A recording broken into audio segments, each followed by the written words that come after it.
Assalamualaikum warahmatullahi wabarakatuh. Kembali lagi dengan saya Nur Asna, jurusan Administrasi Pendidikan, Fakultas Ilmu Pendidikan, Universitas Negeri Padang. Komunikasi organisasi. Inilah mata kuliah yang hadir pada setiap minggunya, yang membahas berbagai topik, berbagai persoalan dan komunikasi untuk memahami analisis yang lebih jauh tentang seperti apa dan bagaimana komunikasi itu khusus dalam organisasi. Dan kali ini kita akan membahas komunikasi verbal dan nonverbal. Apa itu komunikasi verbal dan apakah itu komunikasi nonverbal? Seperti apa penggunaannya? Seberapa penting makna keduanya? Mana yang lebih penting ketika harus dimanfaatkan dalam kondisi tertentu? Nah, mudah-mudahan ini akan memberikan pemikiran yang baik untuk Anda, kemudian dianalisis secara baik sehingga Anda bisa memahami lebih jauh tentang praktek komunikasi, khususnya penggunaan dua bahasa ini dalam komunikasi organisasi Anda suatu saat kelak. Komunikasi verbal dan nonverbal. Kita akan coba lihat yang pertama, komunikasi dulu. Secara prinsip yang mesti diingat, yang mesti dipahami, yang mesti diyakini. Kita coba review dulu ke belakang. Komunikasi adalah proses penyampaian informasi, message atau pesan seseorang yang kita sebut sebagai komunikator sebagai sumbernya pesan dan komunikan dengan orang yang dijadikan tujuan penerimaan pesan. Dengan menggunakan apa? Dengan menggunakan bahasa verbal dan nonverbal. Kadang-kadang dua hal ini tidak parsial, tidak dipisah-pisah sendiri-sendiri, tapi saling melengkapi. Seperti saya berbicara hari ini, saya sekarang bicara di depan layar Anda. Mana yang termasuk kategori verbal? Mana kegiatan saya pada saat bicara sekarang adalah nonverbal? Dan apa fungsinya kegiatan nonverbal? Gerakan pada tangan saya ini, ketika tekanan suara saya ini menyampaikan sesuatu kepada saudara, jadi ada verbal dan nonverbal. Pada saat suatu kesatuan, kejadian proses komunikasi, dia tidak dilakukan secara parsial, sendiri-sendiri, meskipun kadang-kadang bisa dimanfaatkan. Nah, dalam rangka apa? Kedua makna penggunaan bahasa ini dilakukan dalam rangka pencapaian satu versi makna yang sama, sehingga komunikasi dikatakan efektif. Efektif sebuah komunikasi dinyatakan ketika inti pesan sama persis disampaikan dan dengan yang diterima oleh si komunikator dan si komunikan secara efektif apabila setiap orang yang terlibat di komunikasi dapat menyerap makna yang tadi saya bilang. Inti dari komunikasi itu inti dari informasi atau message atau pesan tadi yang sama dengan yang disampaikan oleh komunikator pada si komunikan. Pada saat itulah komunikasi dikatakan efektif. Jadi sederhana kali. Jika sebaliknya, maka komunikasi dianggap gagal atau terjadinya mispersepsi makna sehingga yang ditangkap tidak sama. Nah, hati-hati ini dalam kelas. Sebagai seorang komunikator, guru dan dosen adalah komunikator. Maka dituntut kehandalan dia dalam memanfaatkan bahasa verbal dan nonverbal sehingga apa? Meaning yang disampaikan sama meaning yang ditangkap oleh siswa seharusnya sama persis pemaknaannya dengan apa yang kita ingin sampaikan. Begitu juga ketika Anda ingin bicara dengan seseorang atau sekelompok orang atau dengan teman-teman Anda, dengan orang tua, ketika terjadi mispersepsi ketidaksamaan, pada saat itulah dikatakan miscommunication atau gagalnya efektivitas komunikasi yang Anda jalankan. Kita lihat dari pengertian bahasa komunikasi verbal. Kata dasarnya adalah verb yang artinya kata kerja. Jadi komunikasi atau penyampaian pesan atau message atau informasi dengan menggunakan kata-kata melalui rangkaian kata-kata, rangkaian bahasa ke dalam satu pola yang memiliki arti atau makna tertulis maupun lisan.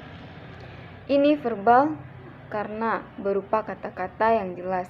Jadi, informasi yang saya sampaikan ini dan yang saya sampaikan dari awal tadi adalah verbal. Non-verbalnya yang mana? Saya kaitkan dulu. Komunikasi non-verbal merupakan tindakan dan atribusi lebih dari penggunaan kata-kata yang dikatakan oleh seseorang komunikator atau sumber informasi kepada seseorang atau pihak lain dengan menggunakan pertukaran makna untuk penyampaian umpan balik. Jadi, tindakan ada atribut, ada simbol yang makna berarti nada suara, tekanan suara saya berubah, pandangan mata untuk meyakinkan Anda, mimik wajah ketika marah, serius, penekanan memberikan bold pada setiap kalimat itu. Non-verbal, gerakan tangan untuk memperkuatkan apa yang saya sampaikan. Body language ini adalah bahasa non-verbal. Senyuman ini adalah bahasa non-verbal yang mengindikasikan saya bahagia dari tengah saudara. Maka komunikasi itu adalah satu kesatuan utuh antara verbal dan non-verbal. Itu tidak bisa memanfaatkan suara saja. Maka hati-hati ketika berbicara by phone, karena kadang-kadang kejujuran tidak bisa kita deteksi real kondisi yang sebenarnya, tidak bisa kenali. Hati-hati sekali kondisi mispersepsi yang terjadi ketika kita baca WA, informasi lewat bahasa tertulis saja, tanpa melihat keseluruhan makna. Atribut yang dimanfaatkan, yang digunakan melalui bahasa non-verbal si komunikator. Maka dalam bahasa sains, dalam bahasa WA, itu orang yang menyampaikan halus kadang-kadang kita bisa terima kasar. Orang yang menyampaikan di titik dan koma yang salah bisa membakar emosi, padahal maksudnya belum tentu itu. Maka hati-hati memainkan emosi pada saat Anda membaca pesan tertulis saja tanpa melihat langsung atribut-atribut yang dimanfaatkan sebagai konteks bahasa nonverbal dari seseorang komunikator. Sekarang mari kita coba kenali unsur-unsur penting dari komunikasi verbal. Dalam komunikasi verbal berarti menggunakan bahasa berupa kata-kata tertulis maupun lisan. Yang pertama unsurnya adalah bahasa itu sendiri. Pada dasarnya, bahasa merupakan satu sistem lambang yang memungkinkan orang berbagi informasi atau berbagi pesan atau berbagi makna satu hal.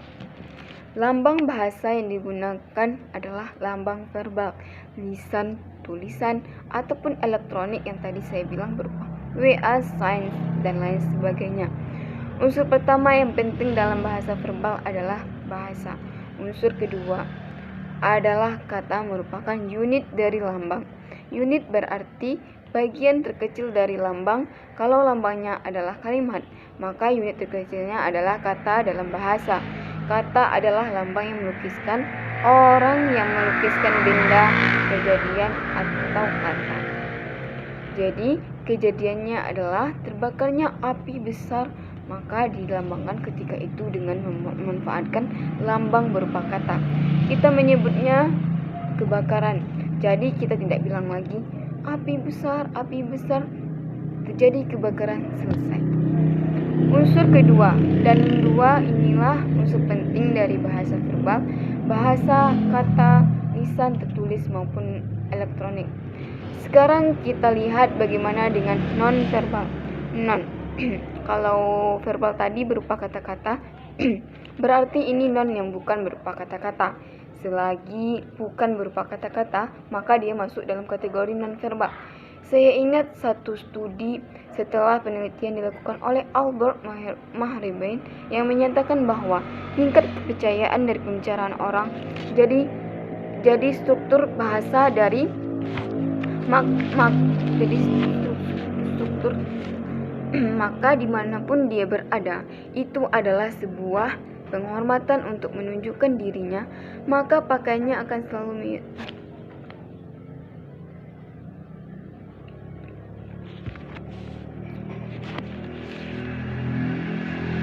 Saya ingat satu studi, sebuah penelitian dilakukan oleh Albert Mahrabein yang menyatakan bahwa tingkat kepercayaan dari pembicaraan orang jadi struktur dari kata-kata yang keluar. Kepercayaan orang itu tidak lebih dari 7-10%.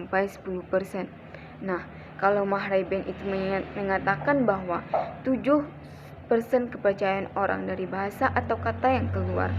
Sementara dari bahasa, kalau tadi dari pembicaraannya secara utuh yang keluar dari mulutnya itu 7%. Kalau dari bahasanya yang disampaikan,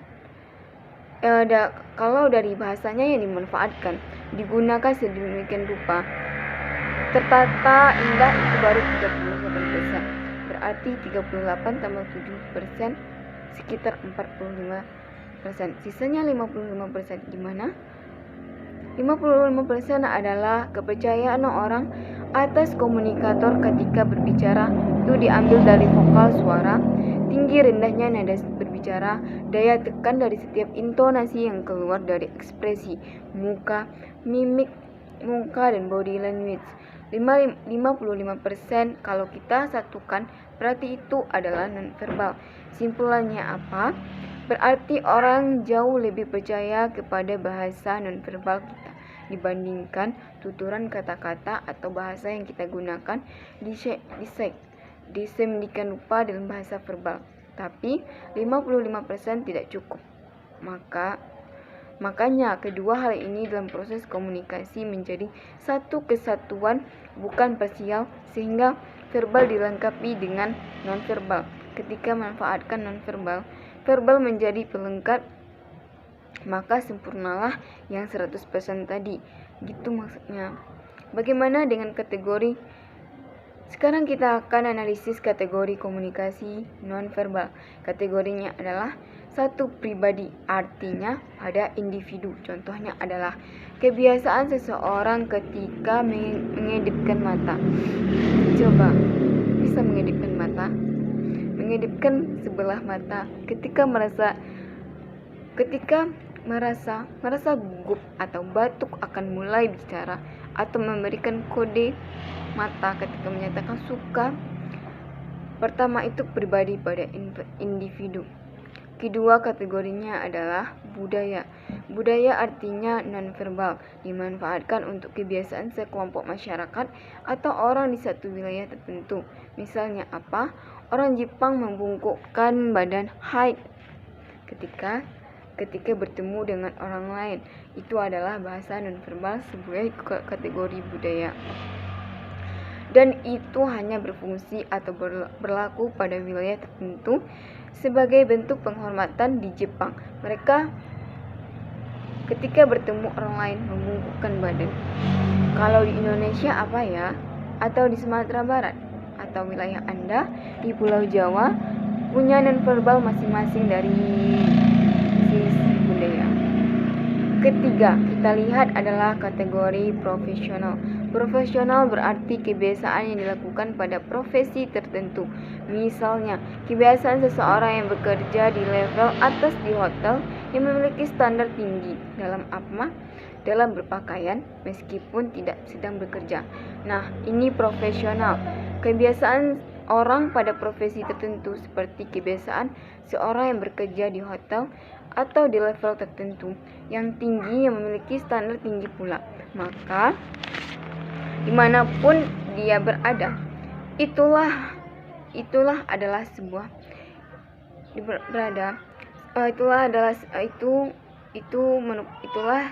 penghormatan untuk menunjukkan jati dirinya. Maka pakaiannya akan selalu mirip tetap. Meski casual atau informal tetap menunjukkan identiti sebagai orang dengan level yang sama. Kemudian kategori dari kebenaran umum artinya apa lagi nih? Kebiasaan hampir seluruh manusia di dunia. Misalnya apa? Namanya juga kebenaran umum, berarti kebenaran memang dilakukan hampir seluruh manusia yang ada di muka bumi ini. Kebiasaan orang mengangguk sebagai tanda setuju, melambaikan tanda tidak setuju, jempol oke, segala macam. Ketika sedih, air mata keluar. Ketika bahagia, mereka ketawa. Hal itu indikasi nonverbal dari sisi kategori kebenaran umum. Jadi, kebenarannya itu secara umum diakui oleh dunia, oleh manusia di pelosok bumi manapun. Yang terakhir, random. Random artinya memang acak, tidak mengubah pesan, misalnya seperti seorang bicara kemudian bersin, maka ini tidak mengubah pesan apapun. Jadi bersin pada saat itu berfungsi sebagai nonverbal. Untuk mengganti pesan verbal hanya sebagai tanda bahwa seorang tersebut flu atau sakit. Jadi jangan pada saat berbicara tiba-tiba batuk. Batuknya itu jangan dimaknain dulu, dilihat dulu presentasinya. Presentasinya jangan-jangan batuknya atau setiap keluar terindikasi dia sakit. Teman-teman mahasiswa, kita masuk ke bagian yang penting. Saya pikir ini perlu menelaah lebih jauh agar bisa mengenal bahwa setiap nonverbal yang kita gunakan pada saat komunikasi verbal, jadi itu memiliki 5 fungsi sekurang-kurangnya. Saya baca dari atau ambil dari kategori oleh Jalaluddin, buku yang dikarang oleh Jalaluddin, dan Jalaluddin sendiri juga menyadurnya dari pendapat Mer el-Nab atau Neb. Gak ketemu buku aslinya, tapi apa yang disandur dari Neb oleh Jalaluddin sama persis, menyebutkan 5 fungsi peran nonverbal yang dihubungkan dengan pesan verbal. Ketika verbal sekarang, gerakan tangan saya, gerakan body language saya, pandangan mata saya, tekanan suara, intonasi saya, mimik wajah muka saya, gestur yang muncul secara keseluruhan itu memiliki 5 fungsi. Fungsi pertama disebut repetisi. Repetisi disebut juga ulang. Mengulang gagasan, mengulang informasi, mengulang pesan yang disampaikan secara verbal, misalnya mengangguk setelah bilang iya. Iya benar. Iya betul. Ketika ngangguk, kita ngangguk duluan. Ketika betul, kita bilang oke, betul serius. Ini namanya repetisi. Verbalnya diikuti gerakan nonverbal untuk mengulang pesan yang sama. Pesan dari kata-kata sama persis, artinya dengan jari jempol sama mempertegas atau mengulangi pesan verbal. Yang kedua, substitusi. Substitusi artinya apa? Menggantikan lambang-lambang verbal. Jadi apa yang diucapkan secara verbal, tertulis ataupun lisan, itu digantikan dengan nonverbal. Misalnya apa? Tanda pepatah kata. Tanda harus berbicara tanpa harus berbicara, mengeluarkan kalimat atau bahasa atau kata apapun. Ketika memanggil orang, kita langsung begini, melambaikan tangan, apalagi di tengah keramaian, atau mengajak keluar dari ruangan yang sebesar itu. Lagi banyak kan nggak mungkin teriak. Jadi ada saatnya nonverbal dimanfaatkan sebagai substitusi, mengganti lambang-lambang verbal. Jadi tidak mengeluarkan bahasa atau kata-kata verbal tertulis ataupun tulisan, tapi langsung digantikan dengan bahasa verbal berupa gerakan. Ketika ada orang berbicara di depan, bagaimana pendapat Anda tentang ini? Setuju nggak? Kita langsung angkat jempol. Maka ini berarti memainkan fungsi substitusi dari komunikasi nonverbal. Ketika kontradiksi, fungsi kontradiksi menolak pesan verbal dan memberikan makna lain terhadap pesan verbal. Contohnya apa? Memuji tapi mencibir. Oh, cantik ya.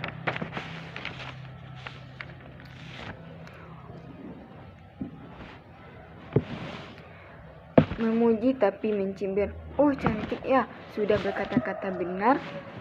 Atau bilang, dia keren banget ya, dia hebat.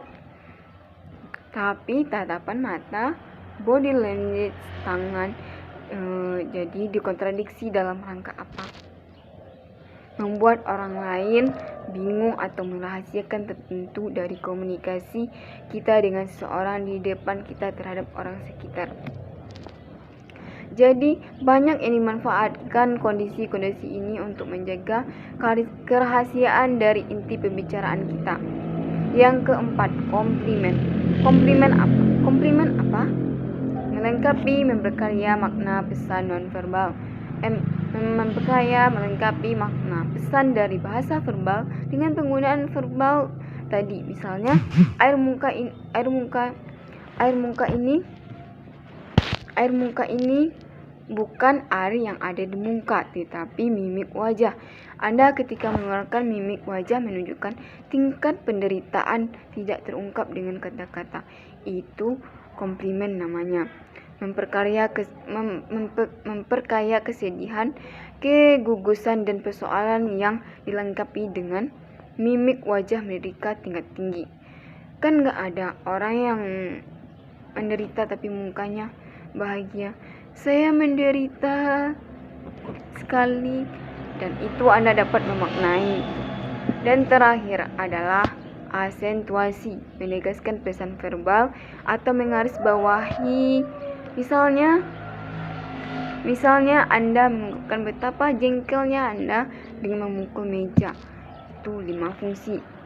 Teman-teman mahasiswa semuanya, masih dalam mata kuliah komunikasi organisasi, dan kita masih berbicara atau menganalisis lebih jauh tentang komunikasi verbal dan nonverbal yang seringkali kita lakukan. Kadang-kadang kita nggak tahu maknanya. Kenapa setiap kali kita berbicara tangan kita bergerak? Kenapa ketika berbicara intonasinya berubah? Kenapa ketika kita berbicara keningnya berkerut? Tatapan matanya, air mukanya berubah, body language-nya ikut serta. Jadi ada orang yang berbicara seperti robot. Semua panca inderanya bergerak sesuai aturan yang sudah pada tempatnya akan keluar begitu dibentuk-bentuk. Bagaimana dengan komunikasi verbal perusahaan atau organisasi yang jelas? Secara cepat kita coba lihat. Memberikan informasi yang berkaitan dengan produk atau profil berbagai media. Dilihat berbagai konsumen seperti media sosial atau website produk. Nah, itu komunikasi verbal. Jelas kelihatan berupa iklan, berupa lambang, logo, segala macam. Selain itu, di media cetak seperti brosur disebarkan. Bahkan bahasa atau komunikasi verbal di perusahaan juga secara verbal dilakukan dengan pembicaraan tatap muka melalui telepon, memberikan informasi mengenai apa yang dibutuhkan oleh konsumen melalui rapat dan segala macam. Kemudian kita akan coba mendeteksi bahwa komunikasi nonverbal yang bagaimana di perusahaan. Kalau tadi verbal, sekarang nonverbal. Komunikasi nonverbal ini adalah metode komunikasi yang dilakukan perusahaan dengan mengikuti, tidak hanya perusahaan tetapi lembaga dimanapun, dengan mengikuti dan menyelenggarakan kegiatan-kegiatan atau berupa event-event promosi yang merupakan bagian komunikasi verbal yang berkaitan dengan tindakan persuasif yang dilakukan oleh perusahaan. Kemudian komunikasi nonverbal juga dilakukan interaksi tatap muka dengan konsumen, karyawan, publik, klien, dan masyarakat. Itu bisa dilihat dari apa? Bisa dilihat dari cara berpakaian yang rapi, sopan ketika bertemu dengan klien. Itu mengindikasikan kehormatan, mengindikasikan level kedudukan, mengindikasikan kesopanan, menerima orang lain penghormatan. Menerima orang lain sebagai kehormatan. Nah, serta pemilihan tempat ketika bertemu. Bertemunya di mana? Di pinggir jalan. Ya, itulah. Maka identifikasinya secara tidak langsung Anda menganggap bahwa itu tidak penting atau memang Anda sepertinya tidak menghargai mereka. Atur posisi di mana tempat yang kita pilih untuk bertemu, menentukan level kapabilitas dan makna implisit di belakangnya. Nah, itu bahasa nonverbal. Maka hati-hati dalam memanfaatkan dan menggunakan bahasa nonverbal. Maka ini penting untuk dibahas karena tidak semua orang yang memahami bahasa nonverbal ternyata punya makna parsial yang bisa dipahami, bisa dideteksi, yang bisa diartikan orang lain bahwa kita sadari. Sekarang bagaimana kondisi yang sebenarnya dan apa yang Anda alami? Apakah Anda memahami ketika Anda berbicara dengan lawan bicara, dengan teman, dengan orang tua? Kapan verbal akan keluar? Dan kapan nonverbal digunakan? Dua bahasa ini, verbal dan nonverbal, saling berinteraksi antara keduanya saat satu komunikasi terjadi. Dan apakah fungsi yang 5 tadi sudah terjalani? Dan ini bagian analisis yang perlu ditelaah lebih jauh. Dan pada akhirnya kita bisa memahami bahwa sebegitu menariknya sebuah komunikasi memanfaatkan semua bahasa nonverbal pelengkap sesuai fungsinya yang tadi. Pada saat memutuskan informasi atau message di depan publiknya dan menggunakan bahasa verbal. Baik teman-teman mahasiswa, kita sampai pada pembahasan terakhir mata kuliah komunikasi organisasi.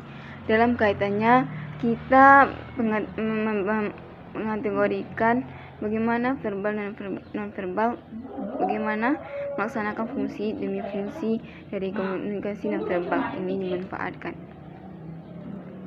Mulai menganalisis kenapa setiap berbicara gerakan akan muncul. Kita bahas bahasa kita akan berubah dan raut muka akan berubah.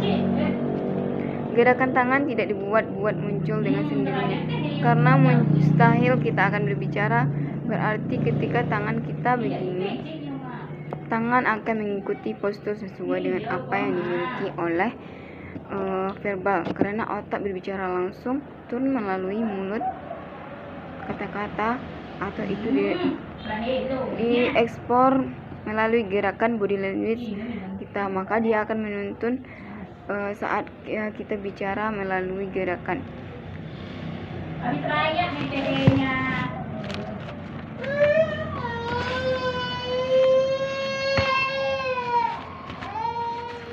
Saya berharap kali ini adalah mata kuliah wajib yang diambil oleh Anda di jurusan manajemen pendidikan, karena komunikasi ini menjadi struktur bagian interaksi penting buat siapapun, dimanapun kondisinya, di perusahaan dan organisasi, secara personal, berhubungan dengan satu orang, kelompok orang dalam konteks politik, berkeluarga, kehidupan berbangsa dan bernegara.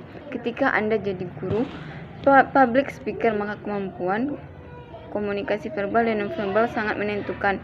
Dan setiap kita terlahir sebagai public speaker dimanapun, apapun kondisinya, mungkin tidak formal tetapi kondisinya informal, Anda akan berhadapan dengan orang banyak, menuntut Anda sebagai seorang public speaker. Dan itu kemampuan menganulir verbal dan nonverbal yang langsung dilengkapi, diperkaya oleh kemampuan bahasa nonverbal. Itu yang merupakan satu kesatuan.